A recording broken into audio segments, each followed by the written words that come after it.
Peace and good grace, ladies and gentlemen. Thank you for tuning in. This is the GM's podcast. I am the GM.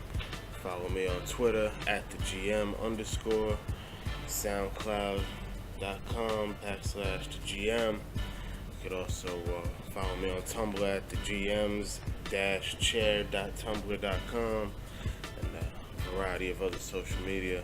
What we do here at the GM's Chair podcast is pretty much the same thing we do on my blog. It's where I share my thoughts with the world, basically my point of view on current issues, primarily covering sports, as well as battle rap and wrestling. I'll try to keep them segmented into individual podcasts so that battle rap isn't your thing, but you really like sports, you can just go listen to the sportscast. So this particular podcast, we're definitely going to be talking about some sports. Let's jump right into it. Big weekend in the NBA. After what I felt was much ado about nothing, and small-scale media circus surrounding Dwight Howard for the last week or so, a decision was finally announced last night. Then the former number one draft pick will be going to the Houston Rockets to play the next few years of his career. It's not really a surprising move. It didn't seem like he was a good fit in LA. Personality-wise, I didn't see him staying there.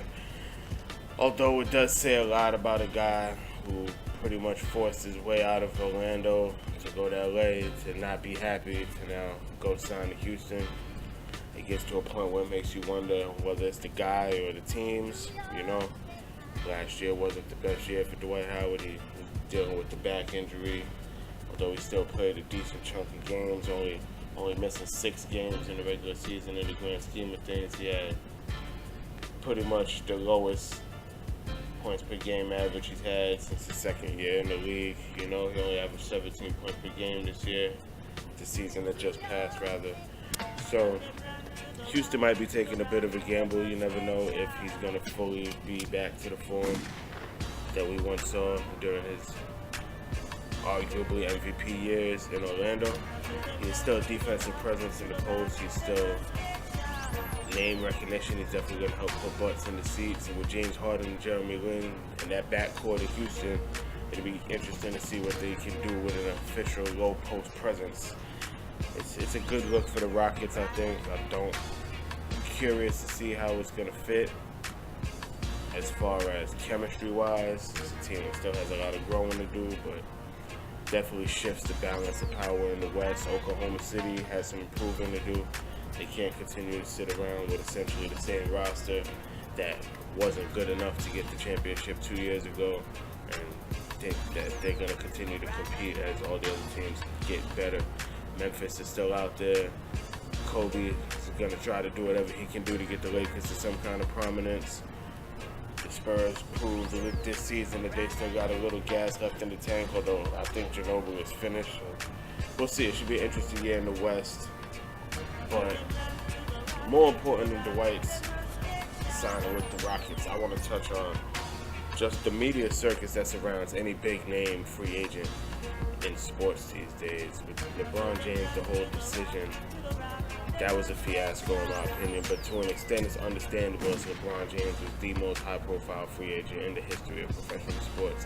Not even Alex Rodriguez, when he signed that record-breaking contract, was as coveted as LeBron. LeBron is essentially the most coveted athlete, definitely of my era, arguably of all time. I mean, even coming out of high school, there's never been a player in the NBA so coveted. Dwight Howard is not quite that.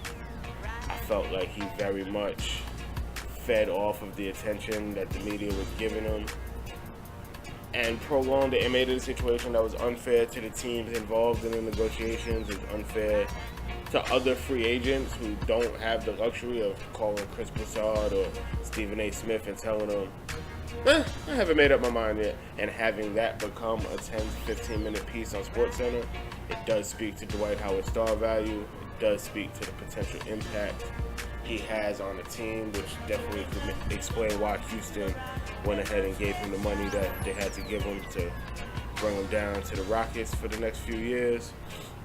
But nevertheless, that's not what the game is about. It takes away from the game. It takes away. It's a distraction that's unnecessary. and it leads to a public perception that players are overpaid, spoiled brats, you know. the working man can't really understand a guy going through what Dwight Howard's going through. It's a major life decision and millions of dollars on the line and endorsement deals and where he's going to live and his family. And it's a major thing, and I feel that that's something, a decision.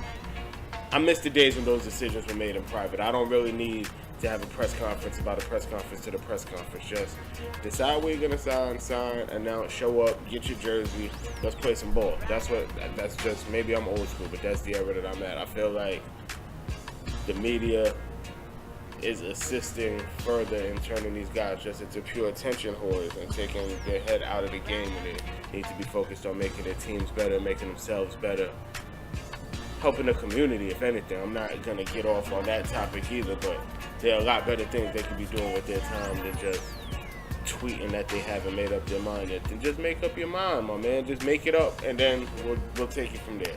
I don't care. Obviously, you haven't made up your mind. No announcement has been made. Make an announcement, and we'll take it from there. It's just my stance on it.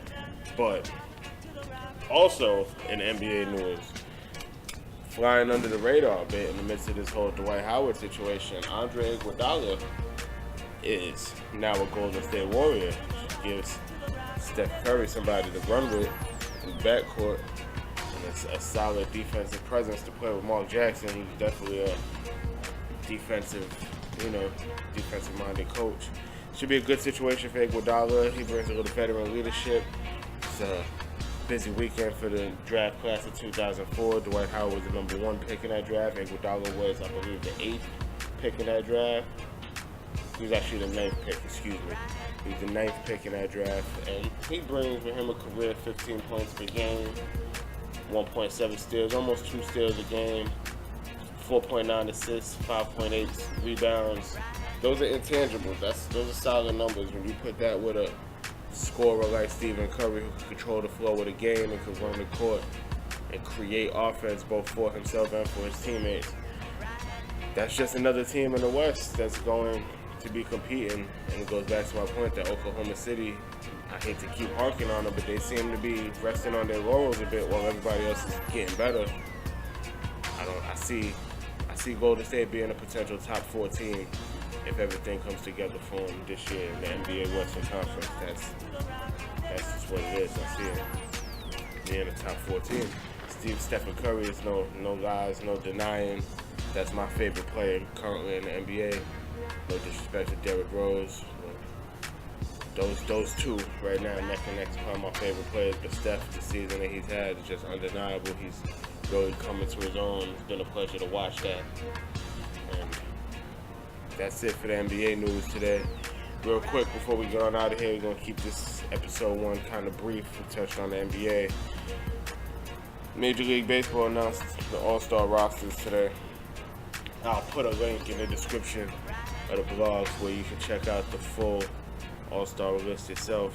Just wanted to discuss a couple of snubs, a couple of people that I feel should have been on the team that didn't make it. A couple that hit very close to home. One is Freddie Freeman from the Atlanta Braves. While I definitely can understand the logic behind Joey Votto being the starting first baseman, there's no arguing that, and Alan Craig as well, coming off the bench for the Cardinals. But I feel as though there needs to be, I feel like Freddie Freeman did more than enough to warrant an All-Star spot, and it makes me upset. As an Atlanta Braves fan, it makes me upset that he didn't get it. Also from the National League, notable, again, Chris Johnson, another Brave. It's just, we're having a good year, and it's hard to watch us not get many All-Star selections despite having the year that we're having, but I'll try to keep this particular podcast as unbiased as possible. It's my opinion though, so don't expect me to sit here and bite my tongue. If I don't like a team or somebody on a team, I'm going to call it how I see it. I'm a Braves fan. Been a Braves fan since, I don't want to age myself, but I've been a Braves fan for quite some time. Do want to touch on Steven Strasburg, who has a 4-6 record and has not had anything close to what I consider an All-Star caliber season this year. However, there's a strong contingent of individuals making an argument that Steven Strasburg should be considered a snub this year. And there's a problem it's heavy in battle rap. Actually, Rich Dollars, if you follow Battle, Rich Dollars tweeted it. a couple days ago, made a tweet about it. I actually retweeted him. I agree with him a lot. Where people confuse popularity with skill. Steven Strasburg is a great pitcher. He is. He's a very talented player. He's an extremely talented player. He's an extremely popular player. He is not having a great year. Just because a lot of people like him, if he didn't get the fan vote, there's absolutely no way he should have been selected to the All-Star team. I will not consider him a snub. On the other hand, Derek Holland from the Texas Rangers, there's a very good argument that either he or even James Shields from the Kansas City Royals could have been on the American League All-Star team. However, it's an All-Star team, and when you're talking about a pitching staff that has Max Scherzer, Felix Hernandez, Clay Buchholz, Justin Verlander, Justin Masterson, Mariano Rivera making him what would be his last All-Star game appearance, the resurgent Bartolo Colon, Yu Darvish, Joe Nathan, it's hard to make an argument that anybody's a snub. The fact of the matter is some people are just not going to make the All-Star team. And that's why I don't really like doing these snub lists, because there's always somebody who could have made it. There's always an argument for somebody who the fans voted in who possibly didn't deserve to make it. At the end of the day, it's an All-Star game. Enjoy it. They're going to come out. They're going to put out a show. It's in my hometown this year. It's at Citi Field. That should be exciting. I'm not from Queens, but I am from New York.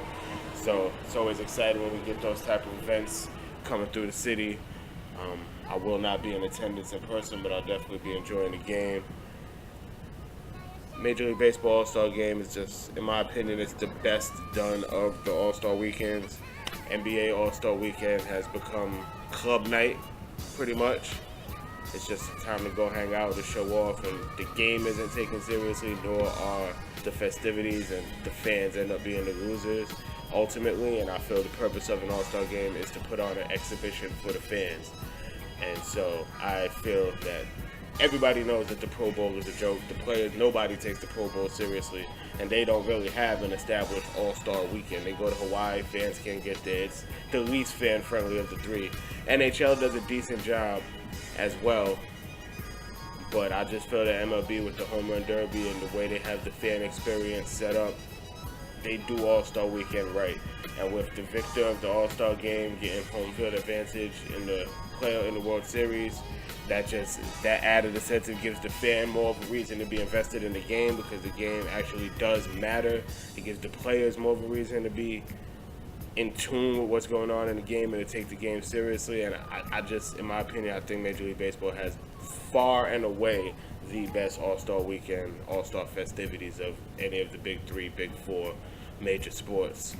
And I'm actually going to close it off on that.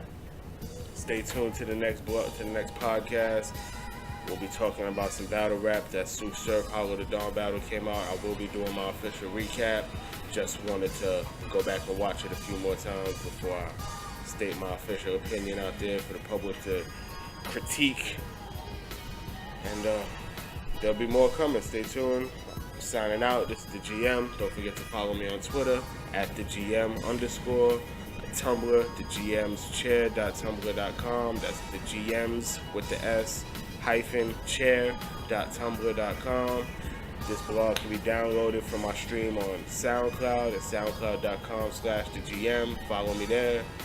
And thank you for tuning in. I'll catch up with you on the next one. Peace.